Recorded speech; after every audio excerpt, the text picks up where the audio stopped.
sunset. We can watch the sunset. Watch the sunset. We can watch the sunset. Look at the sky. Watch the sunset. We can watch the sunset. Have to leave. Watch the sunset. There goes the rainbow. Hey guys, thanks for tuning in to Nizzy's Playhouse.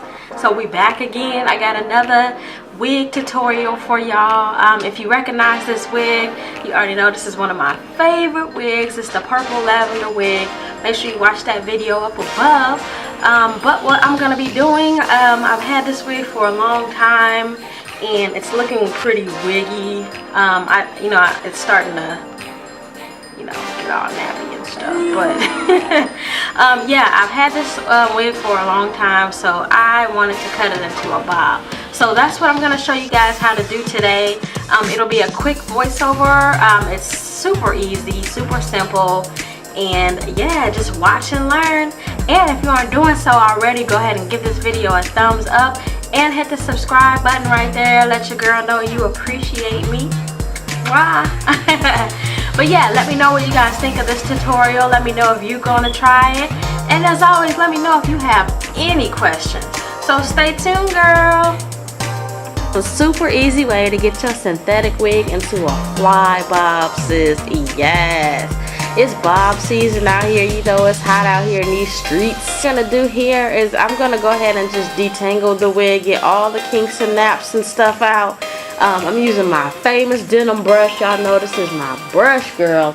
So what I'm going to do is separate the wig into two sections and then go ahead and detangle each side that way. And you'll want to start from bottom to the top. So you want to go ahead and do it like that. So from there, you're going to go ahead and grab a ponytail holder or rubber band and go ahead and put it in a low ponytail. Once you put it in the ponytail, you're going to want to go ahead and shimmy that rubber band on down. The lower the ponytail, the longer the bob. So I do recommend going lower, just because if you don't like the length, you can always go back in and cut that. You're going to get a pair of scissors. I do recommend, the Fiskars large, sharp, fresh scissors, because I had to go to the store and I had to have my girlfriend help me, and it was just a total mess. But we got it done at the end of the day. You gotta cut upwards, and just your arms are gonna be burning. I'm sorry, sis, but it is what it is. But once you are done, this is the end result. It looks super cute like this, and I was gonna wear it like this, but I'm like, nah, let me go ahead and straighten this. So what I'm gonna do here is go ahead and straighten the unit bone straight.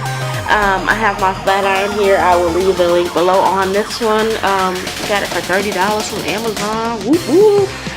But what you're gonna do is go ahead and flat iron this mug, and once you do that, you'll be able to see some kind of extra hairs that are like laying around.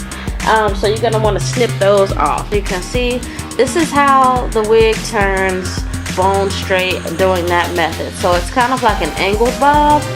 And what you want to go ahead and do is go ahead and cut. There will be some little extra little hairs, girl. It is what it is. I'm no professional in any way, but like I said, go ahead and snip those extra additional hairs, and you'll know when you see them, like, that's not supposed to be there, like, what the heck. But yeah, like I said, doing it this way creates a asymmetrical bob where it's shorter in the front and longer in the back. What I did is I went ahead and cut off the longer length to kind of match the back. So I didn't like that longer in the front look, but I did. As you can see, it looks a little bit better short this way. But yeah, girl, that is it. You done cut your synthetic wig into a bob, girl. Yes. Thanks for watching.